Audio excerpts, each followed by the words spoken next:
Oke,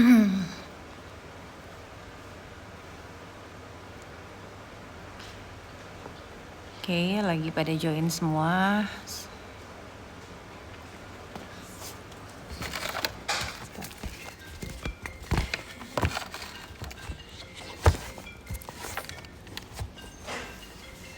Tolong ambilin HP ku di kamera.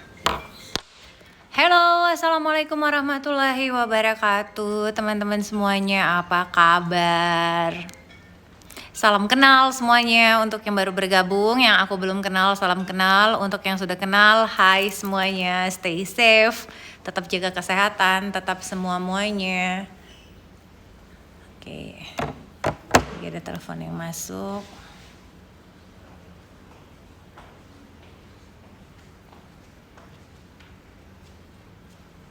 Oke.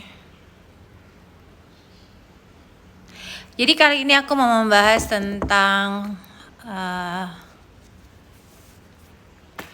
problematika berumah tangga.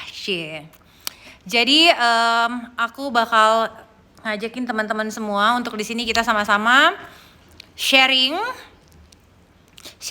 karena sebentar ya. Kita akan sharing di sini dan bercerita tentang problematika atau intrik dalam berumah tangga. Hai Kak Jul.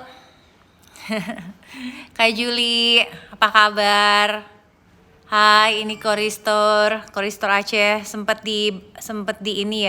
Sempet dibajak ya dulu akunnya ya. Alhamdulillah ya, udah rame lagi. Dewi Raina, hai. Halo semuanya, aku nggak bisa sapa satu persatu karena ada banyak sekali. Jadi ini sebenarnya lagi di mana nih Mbak? Ini lagi di Bandung, lagi di rumah. Abi Hasra, assalamualaikum Bu. Waalaikumsalam warahmatullahi wabarakatuh. Hai Bang Syarifuddin, salam dari Norway katanya. Salam dari Bandung, dari Indonesia. Assalamualaikum, waalaikumsalam Koristor, waalaikumsalam Takin 92. Kak Juli main ke Bandung. Oke teman-teman, jadi sebenarnya waalaikumsalam semuanya. Jadi sebenarnya aku ini agak-agak mempertimbangkan juga sebenarnya apakah akan membahas ini di sosial media atau tidak ya. Cuman aku yakin enggak cuman aku tapi begitu banyak orang-orang di luar sana yang juga mungkin terperangkap dengan segala situasi yang agak hard to handle. Dan aku juga banyak sekali terima curhatan, banyak sekali, tidak bisa aku sebutin satu persatu itu dari siapa aja karena memang itu adalah privacy. Perihal tentang pernikahan, khususnya tentang poligami. So, here I am now. Jadi aku memutuskan untuk oke lah, mari kita bahas bersama-sama tentang perempuan dan laki-laki, tentang suami dan istri, tentang apa itu hijrah, tentang bagaimana menghadapi situasi konflik dalam rumah tangga, tentang pokoknya semuanya tentang seputaran rumah tangga. Dan aku emang tidak punya pengalaman apa-apa, benar-benar tidak punya pengalaman apa-apa, tapi dulu aku udah pernah gagal sekali menikah. Dan aku juga belajar banyak dari orang-orang yang gagal dalam membina rumah tangganya. Jadi aku punya cukup banyak pengalaman, baik itu dari pengalaman dengan sharing dengan teman-teman maupun juga dengan apa yang pernah aku alami sendiri. Nah, jadi aku pengen teman-teman yang hadir di sini ambil yang positifnya ya, ambil yang positifnya. Semangat semuanya. Nah, jadi aku mau bercerita ya dari awal. Mungkin teman-teman sudah nonton semua video YouTube aku. Kalau belum silakan langsung masuk dari seri apa ya yang pertama, pelakor ya. Jadi di situ sebenarnya aku bukan curhat tapi lebih banyak tentang sharing tentang kejadian-kejadian sudah pernah aku lewatin. Jadi kalau bisa dihindari, kalau misalkan menghadapi situasi serupa harusnya seperti apa. Terus yang namanya kita manusia kan pasti ada yang namanya up and down, terlebih kalau udah menyangkut masalah iman. Nah teman-teman,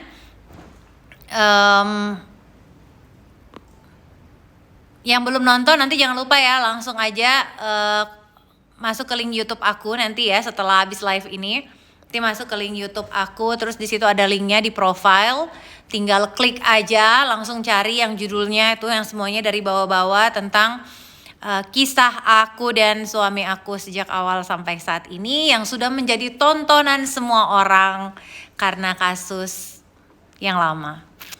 Oke teman-teman, jadi ada banyak sekali curhatan yang aku terima tentang poligami, permasalahannya sampai penyebab-penyebab perceraiannya. Aku nggak bilang kalau misalkan berumah tangga itu gampang. Rumah tangga yang biasa aja udah ribet, apalagi rumah tangga khusus untuk kasus poligami. Aku juga memohon ke teman-teman semua untuk yang tidak mengalami poligami, banyak-banyak berterima kasih sama Allah karena ujiannya tidak berat, tidak begitu berat. Tapi yang mengalami juga banyak-banyak harus berserah diri sama Allah supaya diringankan semua beban-beban hidupnya. Nah ini aku akan buka beberapa ayat yang mengungkap tentang poligami. Ini kemarin aku udah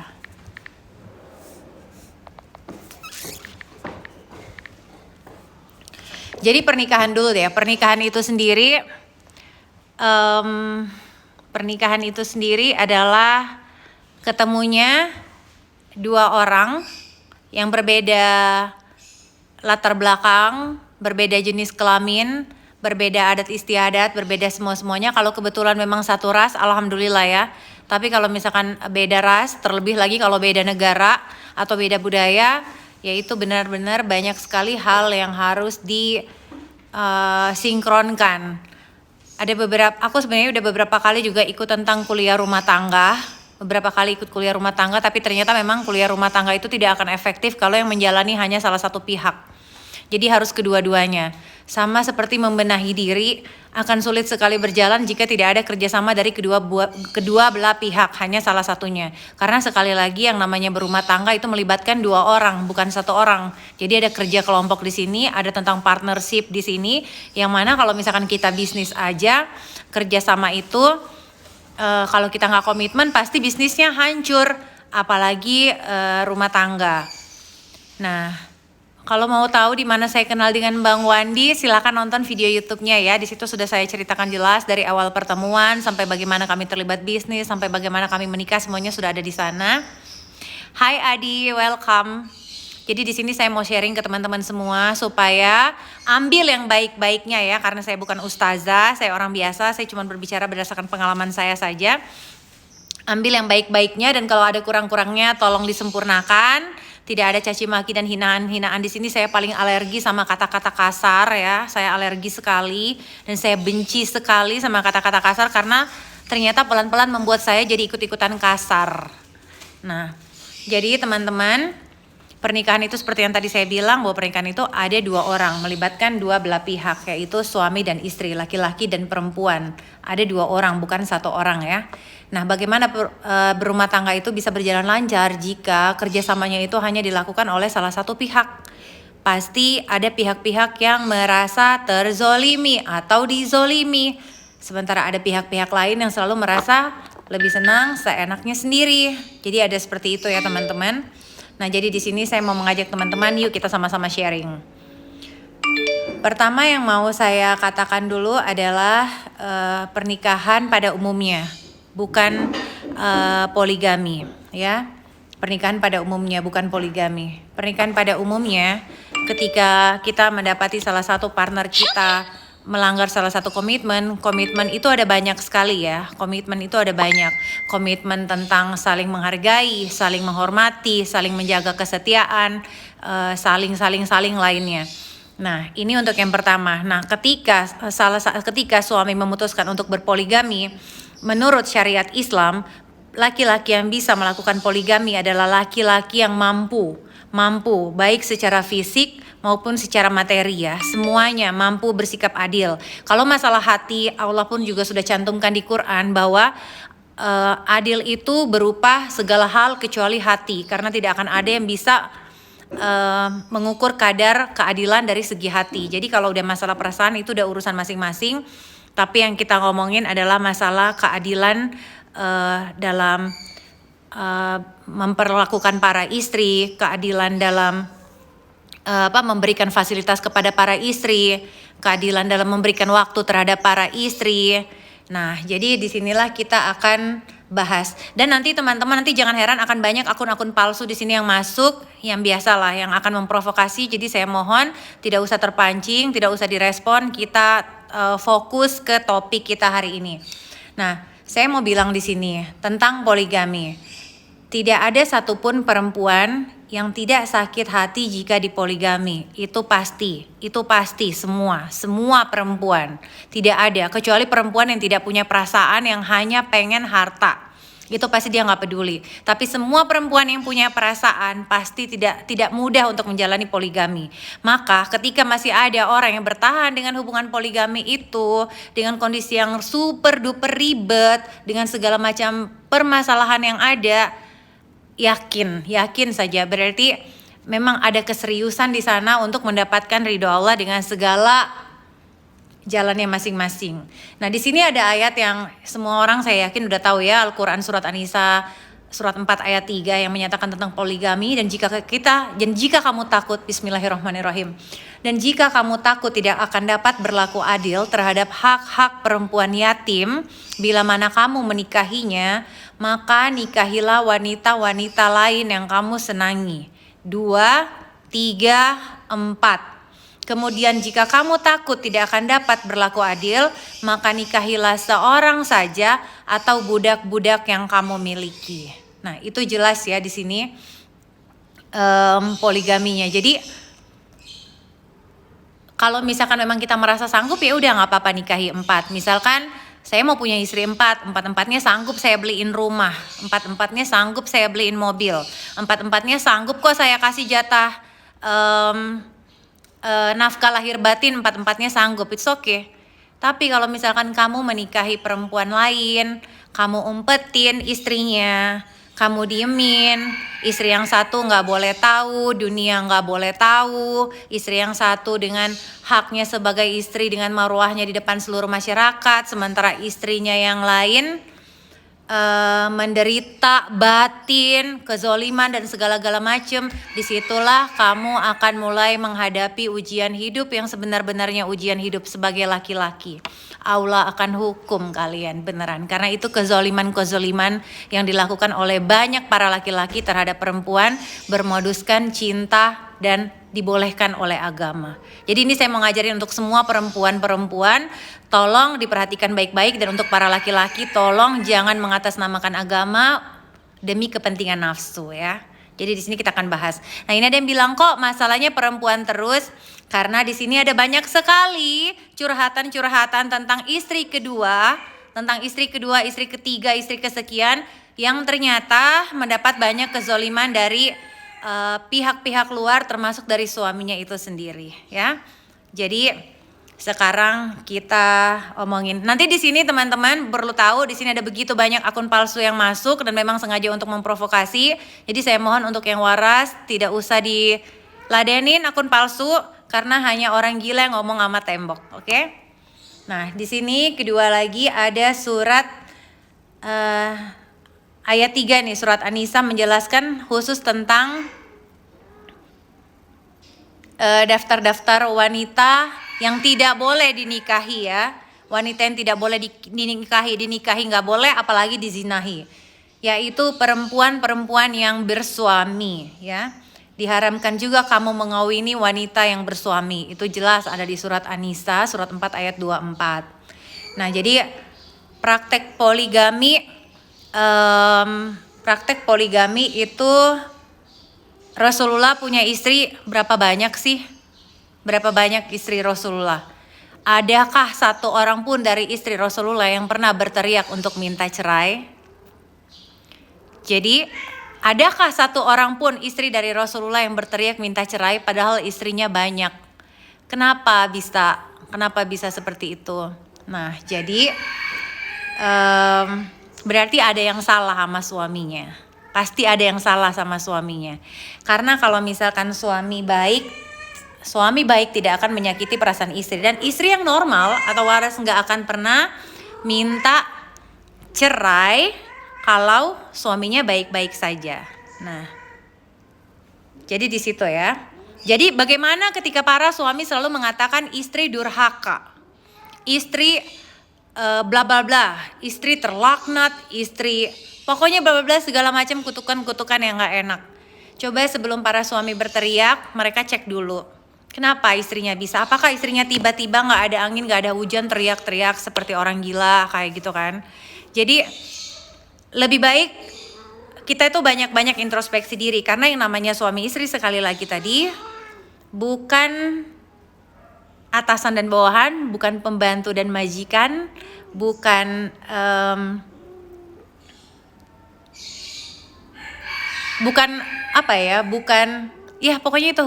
pokoknya mereka adalah pasangan ya, dimana di situ situasinya sama, yang mana Allah memberikan suaminya sebagai pemimpin yang wajib dicontohi. Ingat ya, wajib dicontohi. Jadi kalau mau istrinya baik, tunjukkan contoh yang baik. Kalau mau istrinya buruk, silakan tunjukkan contoh yang buruk.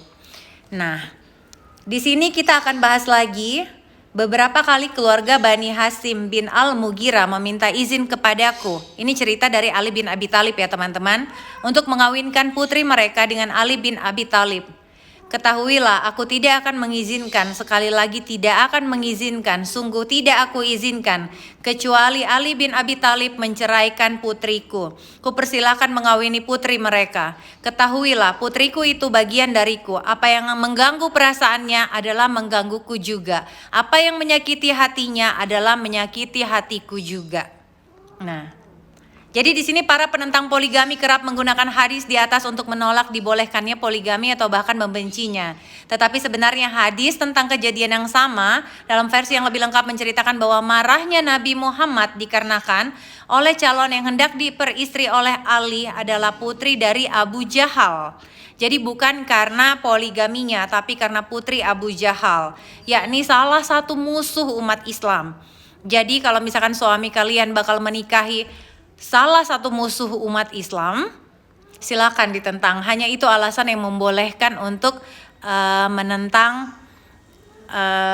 para poligami ya. Terus di sini juga Abu Yaman meriwayatkan kepada kami dari Syuaib dari Zuhri, dia berkata, Ali ibnu Husain meriwayatkan kepadaku bahwa Miswar Makrama berkata, sesungguhnya Ali meminang anak perempuan Abu Jahal. Ini pasti teman-teman banyak yang nggak tahu ya. Saya banyak browsing dan banyak cari. Kemudian Fatimah mendengar tentang hal itu, lalu kemudian dia datang kepada Rasulullah dan berkata, kaumu mengira bahwa kamu tidak marah karena putri-putrimu dan Ali ingin menikahi anak perempuan Abu Jahal. Lalu Rasulullah Shallallahu Alaihi Wasallam berdiri, maka dia pun berdiri. Kemudian aku mendengarkan dia ketika mengucapkan tasyahud seperti pada khutbah dan berkata, amma ba'd, aku telah menikahkan Abu As ibnu Rabi. Kemudian dia berbicara kepadaku dan jujur kepadaku, dan sesungguhnya Fatimah adalah darah dagingku, dan aku tidak senang ada sesuatu yang menyakitinya. Demi Allah, tidak berkumpul anak perempuan Rasulullah Shallallahu Alaihi Wasallam dengan anak perempuan musuh Allah pada satu laki-laki. Kemudian Ali meninggalkan pinangannya. Jadi dalam kasus ini jelas sekali bahwa Rasulullah benar-benar bilang beliau menikahkan orang lain dengan istri-istri kesekian, tapi sama sekali menentang ketika Ali bin Abi Thalib akan menikah dengan anak Abu Jahal. Jadi bukan karena menentang poligaminya itu ya teman-teman. Jadi tolong agama jangan diplesetin.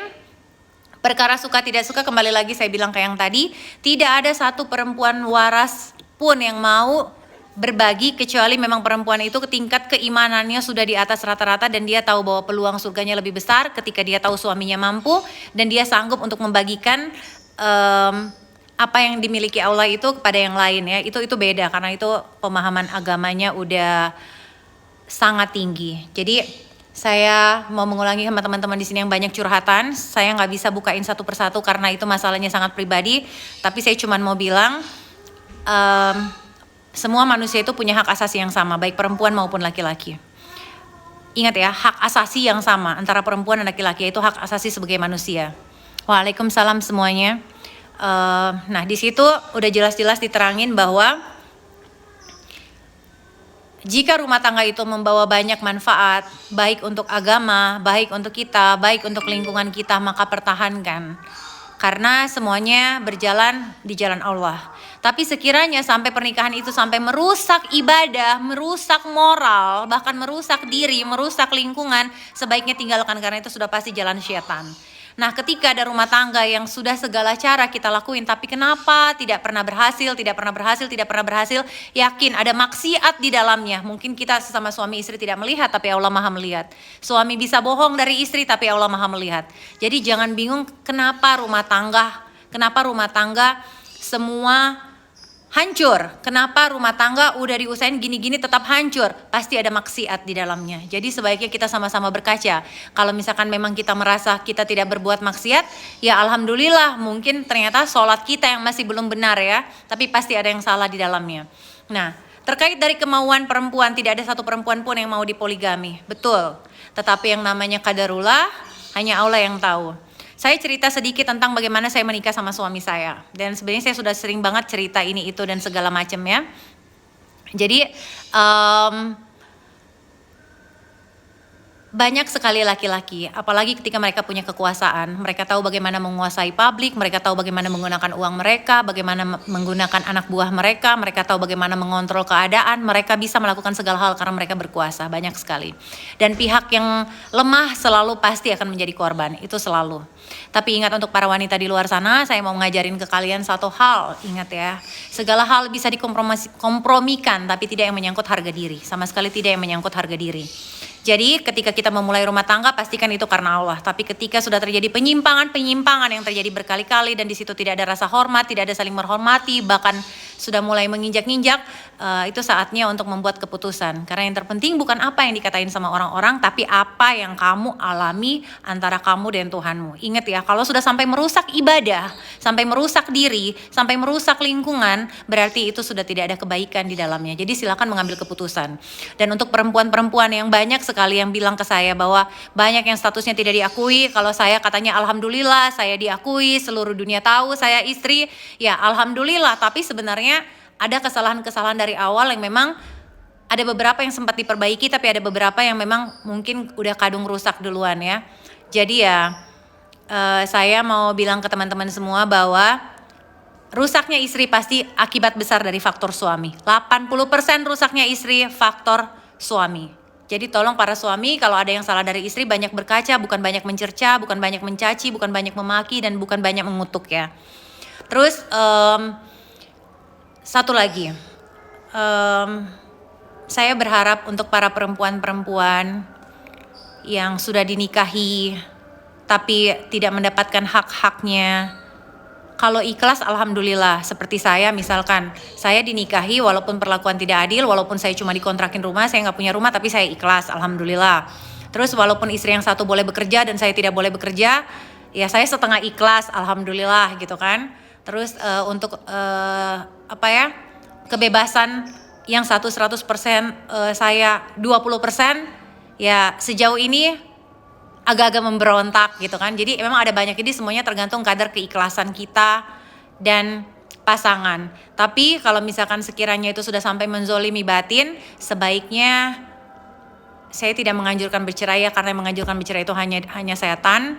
Tapi sudah harus dipikirkan secara realistis, karena kezoliman yang dilakukan oleh suami ke istri itu akan berdampak ke dirinya sendiri, akan menghancurkan reputasinya, menghancurkan karirnya, menghancurkan segala-galanya, yang ujung-ujungnya lagi-lagi istri yang akan dikambing hitamkan. Jadi betapa sulitnya ya menjadi perempuan. Nah untuk perempuan yang wanita-wanita yang bersuami, bisa diajak ngomong baik-baik suaminya selagi suaminya belum poligami, untuk ditekankan betapa misalkan kita tidak akan sanggup jika suami kita berpoligami. Jadi jangan pernah bilang ke suami, saya mengizinkan kamu menikah lagi. Tapi saat menikah lagi suaminya, istrinya yang diteriakin pelakor, itu nggak boleh ya teman-teman. Itu omongan bukan permainan, itu omongan benar-benar serius. Jadi kasihan karena udah banyak korban di dalamnya. Jadi teman-teman yang suaminya belum berpoligami, Azan, tunggu ya.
Allahu Akbar.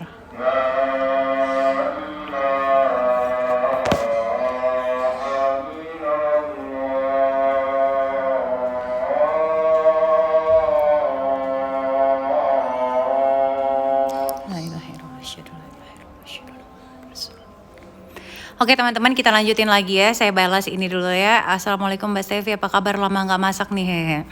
Maaf kakak dulu seorang mu'alaf ya. Udah punya anak sama Bang Wandi. Tabah sekali Bu Stevi, saya salut, amin. Program yang di Aceh kapan masih dilanjutkan ya? I love you more than anything. jadi gini ya. Di sini ada pertanyaan-pertanyaan yang saya respon, yang penting-penting aja ya.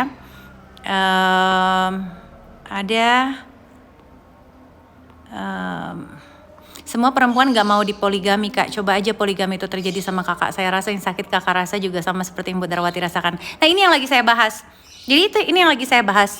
Jadi di sini tergantung pembicaraan kita terhadap suami ya. Walaupun memang ada yang namanya qadarullah, tapi juga ada pembicaraan kita terhadap suami. Saya yakin ketika suami memutuskan poligami, dia sudah mengukur bagaimana kemampuan istrinya dalam menerima. Saya yakin. Kalau menurut pengakuan suami saya, sejak awal memang istrinya mengizinkan beliau menikah lagi, cuman tidak menyangka kalau istrinya itu saya gitu kan. Karena kalau dari beliau sudah ngomong bahwa boleh menikah lagi asal bukan dengan orang Aceh. Jadi saya nggak tahu di sini siapa yang bohong, apakah suami saya atau mantan istrinya. Tapi yang jelas, ketika saya mau dipoligami, waktu itu pertimbangan saya adalah saya berkarir. Saya berpikir waktu itu saya tidak mau fokus berurusan rumah tangga, jadi saya pikir mungkin dengan kondisi saya berkarir, kalau saya cuma jadi istri kedua, saya nggak perlu ngurusin suami kan, cuman ketemunya sesekali. Dan karena waktu itu saya janda, kemana-mana di lingkungan pekerjaan yang lumayan orang-orangnya, jadi terlalu banyak gosip dan fitnah tentang saya. Jadi memang waktu itu saya merasa memang yang paling tepat adalah menikah lagi, tapi tidak perlu menjadi istri tunggal. Jadi saya bisa fokus tetap sama karir, tapi tidak ada yang berani mengganggu saya karena saya punya title bersuami. Dan saat itu juga saya sedang berpikir dalam kondisi saya pernah gagal berumah tangga, dan memang karena saya waktu itu pikirnya saya karir banget, jadi sudah yang paling tepat adalah saya menikah berpoligami. Apalagi waktu itu ceritanya saya tahunya kan didukung oleh keluarga gitu kan, dan dibenarkan oleh semua anak buah suami saya. Juga ada janji depan kedua orang tua saya bahwa itu semua benar. Ya perkara-perkara bagaimananya ya itu panjang lah ke belakangnya. Intinya adalah itu. Jadi ya anggap aja sudah terjebak dan bagaimana bertahan dalam situasi tersebut. Tapi satu hal yang pasti, pertama, wanti-wanti ke suami sejak awal. Kalau memang sanggup suami untuk berpoligami silakan. Tapi kalau nggak sanggup ditekankan aja terus-terusan kepada suami bahwa saya sebagai istri tidak akan sanggup melihat kamu berpoligami. Jika nanti suatu hari itu terjadi, saya akan pergi dari hidup kamu dan silakan kamu menikah lagi dengan perempuan itu. Tapi saya tidak akan pernah melarang kamu untuk menikah lagi, hanya saya minta tolong lepasin diri saya. Itu kita sebagai perempuan yang bijak dan punya harga diri. Karena ada juga ayat Quran yang mengatakan bahwa kita berdosa ketika menghalang-halangi sesuatu yang dihalalkan oleh Allah Subhanahu wa taala ya. Nah itu, jadi kita harus realistis di sini. Apa yang saya bilang memang menyakitkan, tapi itu fakta. Dan insya Allah saya pun kalau ada di keadaan itu akan melakukan hal yang sama. Nah terus, tadi ada yang nanya saya dan curhatan yang sangat mendalam. Ya curhatan yang bisa dijadikan pelajaran agar tidak terjadi di orang lain ya. Apa motivasi sehingga bersedia di poligami? Tadi saya sudah baca ya. Halo Caca Tobing, halo Dede bayinya apa kabar? Ya, jadi gini. Oke, jadi masalah Assalamualaikum Kak, mohon maaf sebelumnya. Kenapa kakak mau memulai ini kalau dari awal aja kakak udah tahu apa yang kakak lakukan itu salah? Enggak. Dari awal saya tahu ini nggak pernah salah. Karena menurut saya memang Islam membolehkan poligami. Suami saya mampu dan saya memenuhi syarat sebagai perempuan yang dipoligami. Karena saya janda ya waktu itu ya. Jadi itu saya nggak ada melakukan pelanggaran di situ. Saya masih tetap merasa bahwa saya melakukan hal yang benar. Yang salah cuman mungkin satu. Adalah saya tidak mengkonfirmasi hal itu terlebih dahulu terhadap istri pertama suami saya. Itu aja kesalahan saya yang fatal. Oke. Terus apa lagi ya? Memang benar yang kakak bicarakan sekarang ini, tapi seharusnya kakak lebih mendalami sebelum berpoligami apakah istrinya setuju atau enggak, apakah keluarganya suka atau tidak. Nah sekali lagi teman-teman, masalah poligami sebenarnya tidak ada hubungannya antara istri atau keluarganya. Di Quran jelas sekali, itu jelas sekali. Jadi poligami itu hanya antara masalah apakah laki-laki ini sanggup baik secara materi, nafkah, lahir, dan juga batin ya, semuanya. Apakah sanggup atau enggak. Jadi cuman masalah itu. Tapi ketika kita minta izin istri pertama dan keluarga itu lebih kepada saling menghormati kita ya. Ada rasa saling menghormati terhadap pasangan. Nah, laki-laki Aceh sifatnya temperamen, namun pada dasarnya hatinya baik dan dermawan. Kemudian laki-laki Aceh memiliki prinsip perempuan itu berkarya dari rumah. Jadi gini, semua laki-laki yang belajar tentang agama Islam seharusnya sama. Tidak ada keistimewaan karena dia Aceh, karena misalkan dia Sunda, Bandung, karena misalkan dia Jawa, no. Kita nggak bisa mengkotak-kotakan dan wajib memaklumi karena dia ini atau karena dia itu, enggak. Semua laki-laki sama dalam Quran. Mau dia Aceh, mau dia Jawa, mau dia Arab, mau dia manapun, yang namanya suami tetap harus baik dan mampu mengontrol mulutnya terhadap para istri-istri. Jadi kenapa kebanyakan istri sekarang tuh banyak yang berontak, banyak yang jadi tidak menjadi dirinya lagi, bahkan sanggup berbuat kasar, ada yang bakar rumah, ada yang segala macam. Jadi itu karena mungkin tekanan-tekanan batin yang terus-terusan terjadi. Jadi itu yang tadi saya bilang ke teman-teman, bahwa rumah tangga itu melibatkan suami dan istri. Suami dan istri. Yang paling menyedihkan adalah jika kita mempunyai pasangan yang berkali-kali buat salah tapi tidak pernah merasa salah. Itu sebuah kehancuran dan neraka dalam rumah tangga. Percaya sama saya. Ya, jadi emang benar-benar ketika salah ya minta maaf. Minta maaf itu jauh lebih mulia. Yang memalukan dan hina itu adalah udah salah tapi masih merasa benar. Nah, itu udah awal kehancuran dari sebuah rumah tangga. Nah, ini saya share ke teman-teman semuanya. Terus untuk teman-teman yang sudah menikah tapi diumpetin, saya nggak bisa menyalahkan karena semuanya pasti sudah tergantung dari komitmen awal ya, tergantung dari komitmen awal. Karena mungkin ada yang memang wanita sudah terlanjur cinta dan dia tahu bahwa sang laki-laki ini sudah beristri, maka daripada dia berbuat dosa lebih baik mereka menikah kemudian tapi mereka sembunyi-sembunyi. Kita nggak bisa nyalahin mereka juga karena pertama kita harus menghargai bahwa mereka sudah melakukan yang terbaik yang bisa mereka lakukan. Kenapa? Mereka menghindari dosa zina. Karena banyak istri di luar sana yang seumur hidupnya dia melihat suaminya gonta-ganti perempuan, dia tutup mata, dia tutup telinga. Yang penting orang-orang nggak tahu, biar aja. Yang penting jangan sampai suaminya menikah lagi. Itu jauh lebih hina di mata Allah. Jadi kita hidup di zaman yang hina di mata Allah dan hina di mata manusia itu totally different ya. Jadi kita tinggal milih, kita mau hina di mata Allah atau kita hina di mata manusia.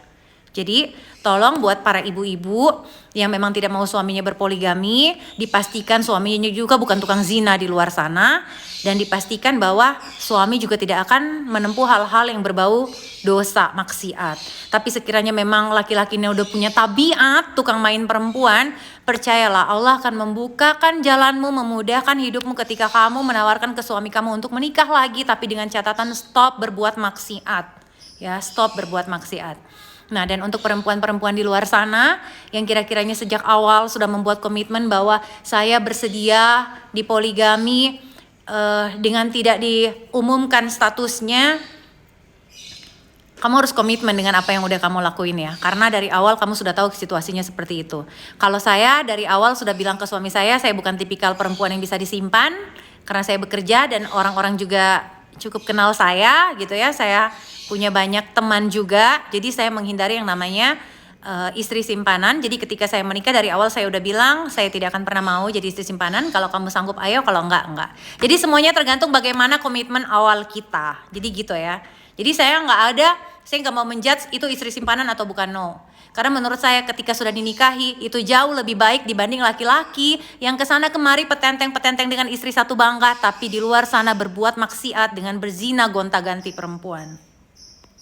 Dan semoga para istri-istri ya, dari istri pertama, istri tunggal, istri kedua, istri ketiga, yuk kita sama-sama berusaha untuk menyelamatkan suami kita. Ketika kita berusaha menyelamatkan suami kita, kita harus melakukan sepenuh jiwa dan raga. Walaupun kita harus membanting HP, kalau untuk menghindarkan suami dari perbuatan maksiat, jangankan HP, kepalanya juga kita banting gak apa-apa. Yang penting dia tidak berbuat maksiat dan itu dibolehkan oleh Allah Subhanahu Wa Taala.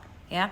Nah, sekiranya memang benar-benar tidak bisa, kita udah melakukan segala hal tapi kita tetap nggak bisa dan ternyata malah merusak diri kita, itu sudah saatnya kita memutuskan untuk bye.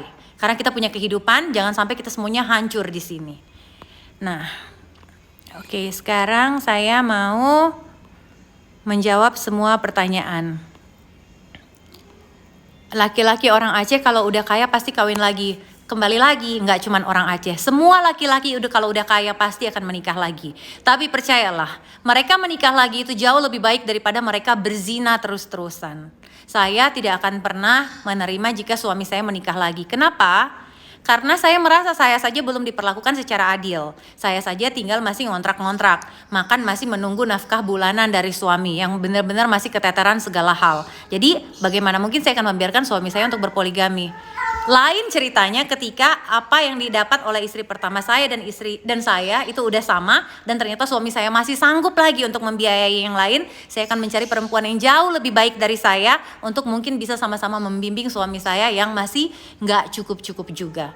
Pegang kata-kata saya ya teman-teman. Jadi kita mesti realistis bahwa segala hal yang ada di dunia ini semuanya hanya pinjaman, semuanya punya Allah bukan punya kita. Tapi lihat situasinya, sudah memungkinkan apa belum? Sudah mampukah atau belum? Jadi jangan cuman karena mau memuaskan hawa nafsu terus membenarkan bawa-bawa Allah dan agama. No way, it's totally different ya, different case. Oke. Terus jadi di sini saya akan bilang ke semua teman-teman bahwa saya selalu bilang saya paling benci melihat perempuan diintimidasi. Saya paling benci dengan laki-laki yang selalu menggunakan hartanya untuk menginjak-injak perempuan. Apalagi sampai menyandra hidup seorang wanita hanya karena dia sudah memberikan nafkah, sudah memberikan segalanya. Karena di sini perempuan itu menikah untuk menjalankan hidup bareng, bukan sistem jual beli. Nggak yang gue bayar, lu harus patuh sama gue, no way, nggak ada kayak gitu-gitu. Dan saya paling anti sama suami yang suka mencaci maki, mengutuk, berkata kasar, dan paling suka mengungkit-ungkit pemberiannya terhadap istri. Itu laki-laki bener-bener kutukan pasti. Kalau ada para istri yang dapat suami kayak gitu tuh pasti kutukan. Banyak-banyak berdoa sama Allah. Either minta suaminya disadarkan atau cepat-cepat dilepaskan hubungan itu ya teman-teman ya. Jadi sampai di sini teman-teman, para wanita saya mohon, dunia boleh ngejudge kamu, silakan dunia boleh ngejudge kamu, tapi ingat ya, harga diri dan apapun yang dibolehkan sama Allah itu aja yang kamu jalankan. Karena apa yang baik di mata manusia ternyata buruk sekali di mata Allah. Dan para istri-istri yang kalian tahu bahwa suami kalian suka berbuat maksiat di luar sana, suka berzina, coba ajak bicara. Kalau memang butuh orang baru, silakan restui. Karena kita menikah mau sama-sama ke surga, bukan sama-sama ke neraka, oke? Semoga bisa jadi pelajaran. Assalamualaikum warahmatullahi wabarakatuh. Mohon maaf jika ada salah-salah kata.